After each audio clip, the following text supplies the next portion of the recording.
Je ne pensais pas qu'un simple film allait autant me bouleverser. Aujourd'hui, je vais vous raconter une histoire vraie, choquante et profondément humaine, alors n'oublie pas de t'abonner. En Afrique, combien vaut une vie? Kofi a rapidement sorti 10 000 francs pour sauver sa femme et ses enfants. Au moment où il s'apprêtait à partir, il regarda le groupe de pauvres noirs. Kofi, incapable de supporter la douleur, retrouva l'officier. Il voulait utiliser les seuls 100 000 francs dont il disposait pour sauver tous les présents. En voyant ces gens noirs sans valeur, l'officier a finalement accepté les conditions de Kofi.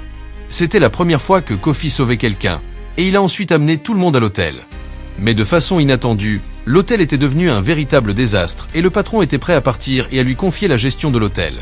Lorsque Kofi est entré dans la salle, il a vu d'innombrables réfugiés et touristes faire la queue au lac Ayebo, tous désireux d'obtenir une chambre qui pourrait leur sauver la vie. Ensuite, Kofi a installé sa femme et ses enfants, s'est changé en un beau costume et a dit aux invités qu'en raison du manque de chambres, la famille ne pouvait réserver qu'une seule chambre. Mais même ainsi, la demande ne pouvait toujours pas répondre à l'offre. Au même moment, la Croix-Rouge envoyait une voiture entière d'orphelins. Kofi ne pouvait pas supporter de voir ses vies faibles, alors il a donné la dernière chambre aux enfants. Le chef de la Croix-Rouge a exprimé sa gratitude, mais il a fait demi-tour et est remonté dans la voiture. Kofi ne savait pas combien de temps il pourrait tenir. En pensant aux épées folles qui agitaient dehors, il ne pouvait que sauver autant de personnes que possible et espérer que les armées de divers pays arriveraient bientôt. Heureusement, après quelques jours, des troupes de différents pays sont réellement arrivées et tout le monde semblait voir un espoir de survie. Mais ce à quoi il ne s'attendait pas, c'est que ces puissances européennes ne sont pas venues pour empêcher la catastrophe, mais pour aider les étrangers à évacuer en toute sécurité. Juste au moment où le bus était sur le point de partir, un groupe de réfugiés a afflué.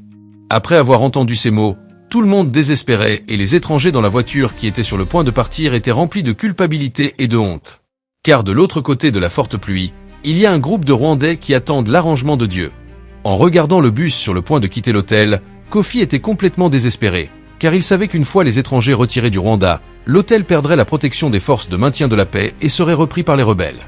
La nuit, la femme de Kofi lui a demandé de quitter le Rwanda, mais comment pouvait-il partir seul sans sa femme et ses enfants? Le lendemain matin, Kofi a été réveillé par les rebelles avec une arme pointée sur sa tête. Les rebelles ont demandé à Kofi de faire sortir tout le monde de l'hôtel dans les 10 minutes, mais Kofi savait que quitter l'hôtel signifierait la mort. Kofi a profité de ces 10 minutes pour appeler immédiatement son patron belge à l'aide. Bientôt, les rebelles reçurent l'ordre d'évacuer l'hôtel. De cette façon, Kofi et d'autres ont réussi à s'échapper par chance.